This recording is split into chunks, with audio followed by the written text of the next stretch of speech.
पतित पावनी यमुना के तट भगवान श्री कृष्ण की लीला भूमि श्री वृंदावन धाम के सुरम्य वातावरण में राष्ट्रीय स्वयंसेवक संघ के द्वारा जन जन को भारतीय संस्कृति, देशभक्ति, आत्मविश्वास, आध्यात्मवाद, ज्ञान और मानवता का संवाहक बनाने के लिए वृंदावन में केशव धाम की स्थापना 20 वर्ष पहले की गई थी। इसकी स्थापना लगभग 20 वर्ष पूर्व हुई थी।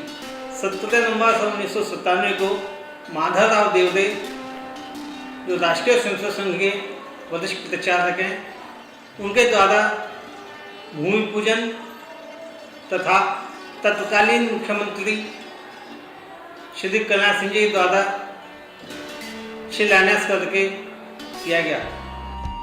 जगत उद्धारक भगवान श्री कृष्ण की लीला भूमि वृंदावन में स्थापित केशव धाम की परिकल्पना विश्व हिंदू परिषद के अंतर्राष्ट्रीय संगठन महामंत्री दिनेश जी ने की। 1995 के आसपास की बात है और उसमें फिर ये विषय प्रथम प्रचारक और विविध संगठन के पूर्णकालिक वो यहाँ रह सकें, उनकी चिंता हो सके, चिकित्सा हो सके।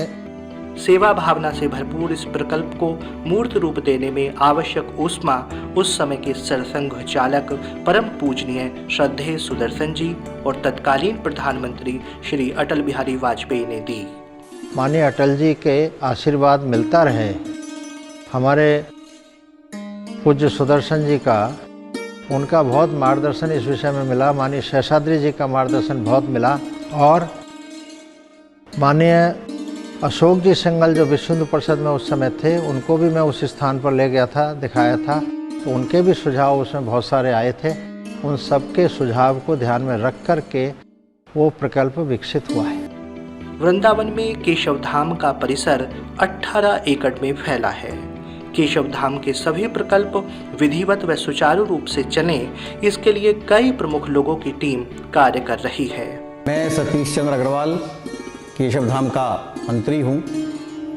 केशव धाम में चलने वाले समस्त प्रकल्पों की देखरेख, उनकी व्यवस्था, उनके लिए संसाधन जुटाना, इन सब कार्यों के प्रति और मेरी जिम्मेदारी है। केशव धाम में कई प्रकार के प्रकल्प चलाए जाते हैं, जिसमें एक प्रकल्प है वृद्धजन सेवाव्रती आवास। संघ कार्य करते हुए जो प्रचारक वृद्ध हो जाते हैं, केशव धाम में उन सभी प्रचारकों के लिए रहने की व्यवस्था की गई है। यहाँ रहकर भगवान का नाम ले सके, अपना शांत चित्त से सब व्यवस्था देख सके। जो मैं जब आया था तो उस समय केवल यही बना हुआ था। बाकी ये भवन जो सामने दिख रहा है, ये भी हमारे सामने ही बना और पीछे भोजनालय बना, पुस्तकालय बना, उधर पीछे गेस्ट हाउस बना, ये सब मेरे सामने। भारत में भारतीय संस्कृति पर आधारित शिक्षा को बढ़ावा देने के लिए केशव धाम वृंदावन में सरस्वती शिशु मंदिर का सफल संचालन किया जा रहा है। इसके साथ ही केशव धाम दूरवर्ती छात्रों के लिए एक छात्रावास का संचालन भी कर रहा है। इस समय पूर्ववर्ती राज्यों के 53 बच्चे यहाँ रह रहे हैं, जिनके रहने खाने के लिए निःशुल्क व्यवस्था की गई है।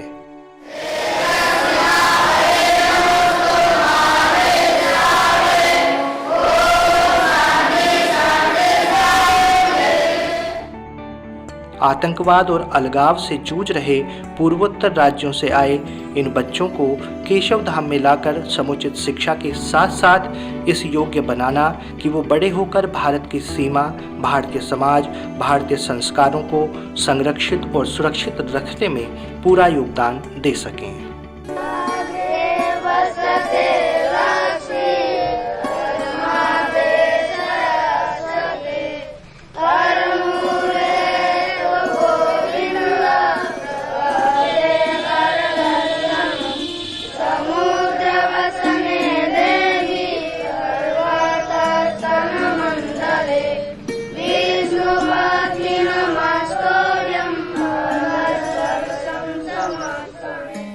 इस समय मिजोरम, मेघालय, मणिपुर, अरुणाचल प्रदेश, त्रिपुरा, आसाम, इन 6 राज्यों के बच्चे यहाँ पर हैं। अच्छी शिक्षा, देशभक्ति के संस्कार, इस देश की धरती के साथ जुड़ रहे हैं, इस देश की संस्कृति को अपना माने, इस देश के महापुरुषों के प्रति उनके मन श्रद्धा निर्माण हो। इन कामों को हमारे द्वारा किया जाता है ताकि यहाँ से जाने पश्चात वो लोग अपने क्षेत्र में जाकर काम कर सकें। ये देश हमारा है, इस देश की रक्षा करना हमारा कर्तव्य है। हम भी भारत माता के सपूत हैं, ये भाव उनके मन में जागृत हो, इस उद्देश्य से लेकर हम इस प्रकल्प को चलाते हैं।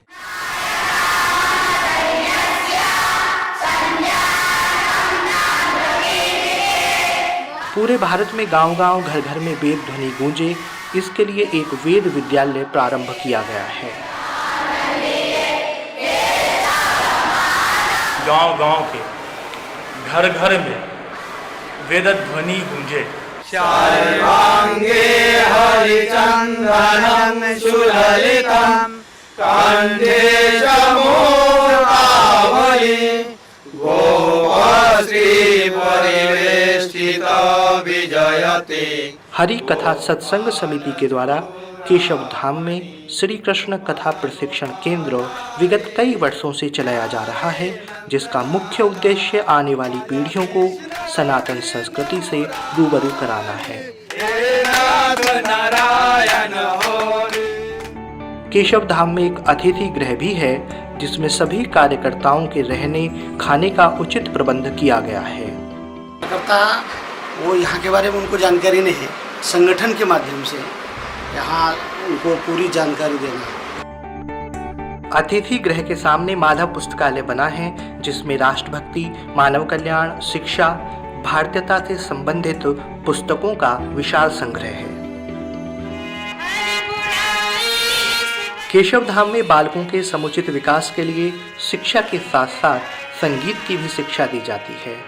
इसके लिए प्रशिक्षित योग्य शिक्षकों की नियुक्ति की गई है।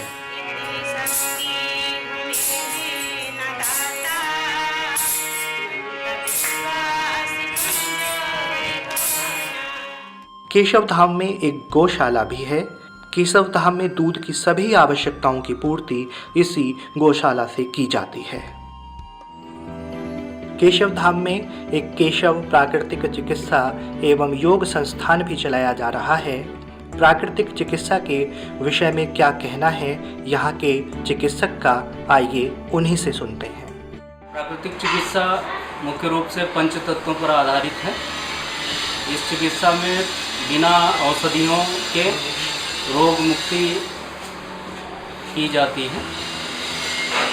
प्राकृतिक चिकित्सा को चिकित्सा पद्धति न कहकर जीवन पद्धति कहा जाए तो ज़्यादा उपयुक्त होगा, क्योंकि शरीर का शोधन करके रोग के लिए जो जिम्मेदार तत्व हैं उनको बाहर निकालकर शरीर का शोधन कर हम रोग मुक्ति की ओर व्यक्ति को अग्रसर करते हैं। इसके लिए हमारे चिकित्सालय में हाइड्रोथेरेपी सेक्शन है, ये इसको न्यूट्रल बाथ बोलते हैं।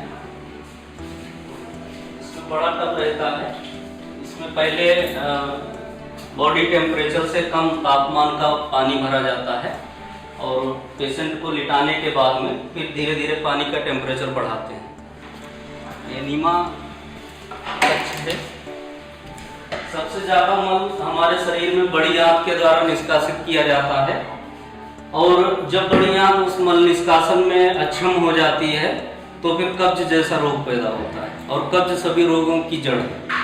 तो इस उपचार के माध्यम से इसमें गुनगुना पानी रहता है और इस पाइप के माध्यम से उसके एनस के थ्रू इंसर्ट किया जाता है। बड़ी आंत में पूरा 1.25 लीटर पानी पहुंचाकर और बड़ी आंत में जो मल एकत्र है उसको बाहर निकाला जाता है।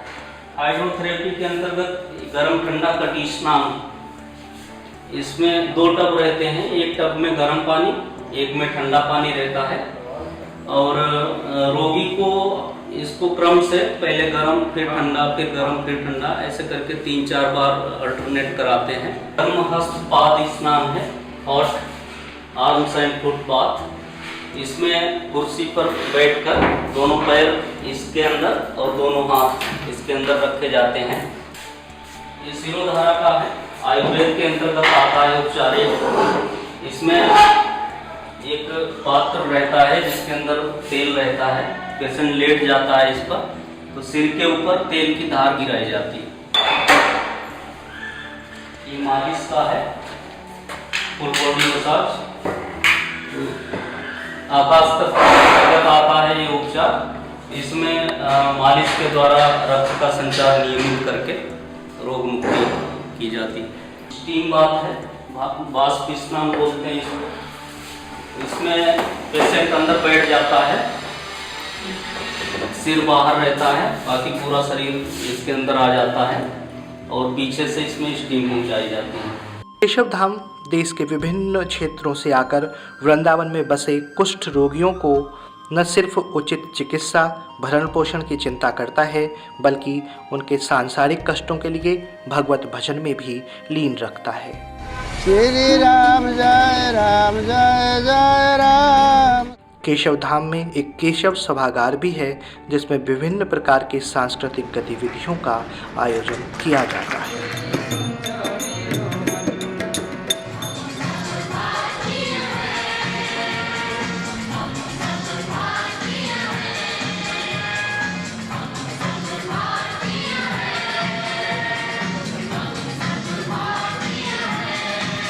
केशव धाम सेवा प्रकल्प अपने उद्देश्यों की प्रतिपूर्ति में निरंतर गतिमान रहे, इस हेतु माननीय सरकार व भैया जी जोशी के संरक्षकत्व में संगठन और सेवा कार्यों के प्रति समर्पित कर्तव्यनिष्ठ कार्यकर्ताओं की प्रबंधकीय समिति है, जो वर्तमान निदेशक श्री ललित जी के नेतृत्व में प्रतिदिन इसके कार्यकलापों एवं इसकी विस्तार योजनाओं पर निरंतर चिंतन करते हुए कार्य में संलग्न है।